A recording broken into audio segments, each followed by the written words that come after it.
Hello, this is example 2 in a series of 3 videos where we look at some more tricky examples of adjusting the domain to solve trigonometric functions. So in this example here, we've got cos of 2x minus pi on 3 equals negative a half for a domain of x between 0 and 2 pi.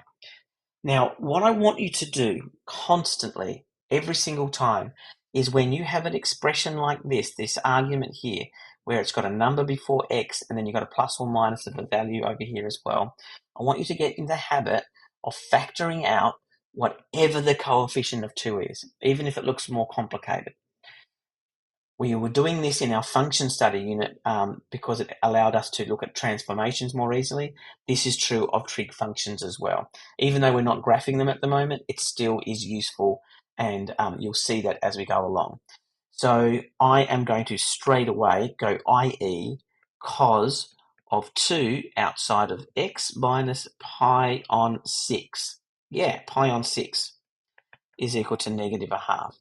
This is not a domain adjustment yet. I've just taken out a factor of whatever the coefficient of x is. If you multiply this out, you will see that I will get pi on 3 back here. Okay, now with that done, we're going to follow the same sort of process as we did before. Okay, so I'm going to really quickly draw my little triangle up again. Again, you could definitely just refer to a table of values if you prefer. This, for me, is a lot faster. So that's 60 degrees, that's 30 degrees, that's root 3, that's 2, and that's 1, and I'm good to go. Okay, so here we go. So we're going to go let theta equal 2 outside of x minus pi on 6. Then, and now I'm going to go straight into doing my thinking in the head. I'll verbalize it, of course, for this video, but I'm doing the thinking in the head to get my new boundaries.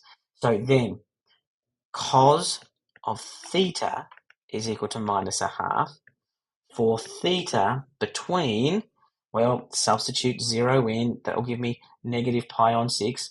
2 times pi on 6 is negative 2 pi on 6, which is equal to minus pi on 3.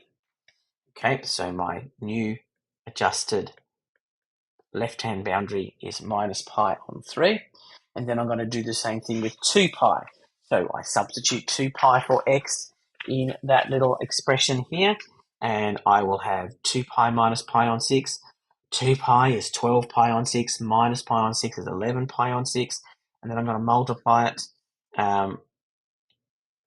by 2, so it's going to be 22 pi on 6, and 22 pi on 6 can be divided by 2 to get 11 pi on 3.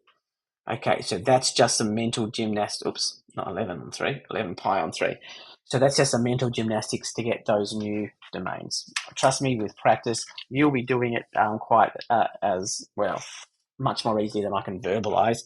And if you can't yet, then please feel free to write it all down until you've got it right. Awesome sauce. So we've got those as our new boundaries, and we now start off with our usual process. Cos of theta hat is equal to, strip out the sign, a half, gives us theta hat equaling, looking at our diagram here or looking at your table of values, you will see that adjacent over hypotenuse would make theta hat pi on 3. So that's cool. We've got a pi on 3 here. Now we consider our units. We've got minus pi on 3 to 11 pi on 3. Horrible, horrible, horrible, but we can do it. So we can see that we've got a backwards part of our unit circle. So I'm just going to denote that with an arrow going backwards like that. And then we're going to have another bit of it going forwards like so. And I can see that we have gone beyond 6 pi on 3, which would be 2 pi, to 11 pi on 3.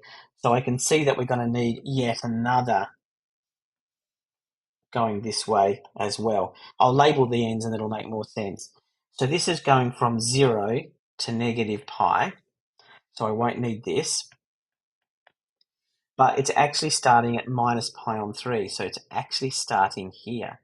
So this is also gone, so it's minus pi on 3. down. Okay, so that's all we got left with. For here, we've got from 0, we're now going the other direction, so pi to 2 pi, and that's fine. That's everything in there. That takes us to, again, you just do this in your head, that takes us to 6 pi on 3. And then we're going to start with 2 pi here, and we are going to go all the way around to 3 pi, which is 9 pi on 3, and all the way to here, which is going to be 11 pi on 3. And we are not going to go past that. So that bit is out. You might have noticed I quickly paused the video here because I realised I just made a slight little error there, but it's not worth redoing the whole video for. Of course, for this quadrant here, it's 0 to minus pi on 3 is the only thing we're considering, and we're not considering anything past minus pi on 3. So it's actually this bit that's out for this reverse rotation. We just left with that little tiny chunk there. Okay, having said that though, now we need to consider that cos theta has to be equal to negative a half. So we're going to tick the quadrants where cosine is negative. And it's actually not, the only little spot here, it's actually not -4 at all. So I'm not even going to tick even the little bit we do have here.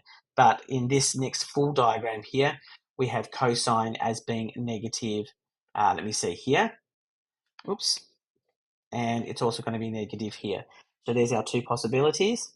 And in this next rotation, it's going to be negative here.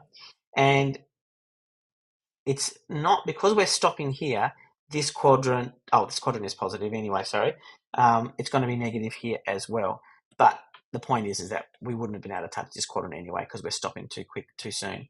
So there's our solution. So we can see really quickly from our diagrams, we're going to have 1, 2, 3, 4 possible solutions. And it's just a matter of putting all of this together.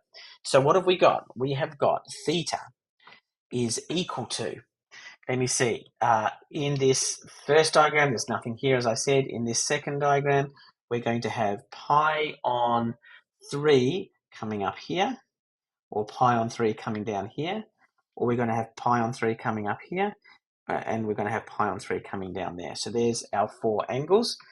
Sometimes I label the angles, sometimes I don't. It's just that it's such a small little diagram. I just almost feel like the line's enough to give me a sense of what I need to do. And that's all I'm drawing the diagrams for. Do I have a sense of what is happening? So this is the bit we're going to do in our head. So the first value, what's going to be the smallest one? It's going to be 0 to here. Okay, so this is going to be pi minus pi on 3. So again, in your head, pi is 3 pi on 3. 3 pi on 3 minus pi on 3 is equal to 2 pi on 3.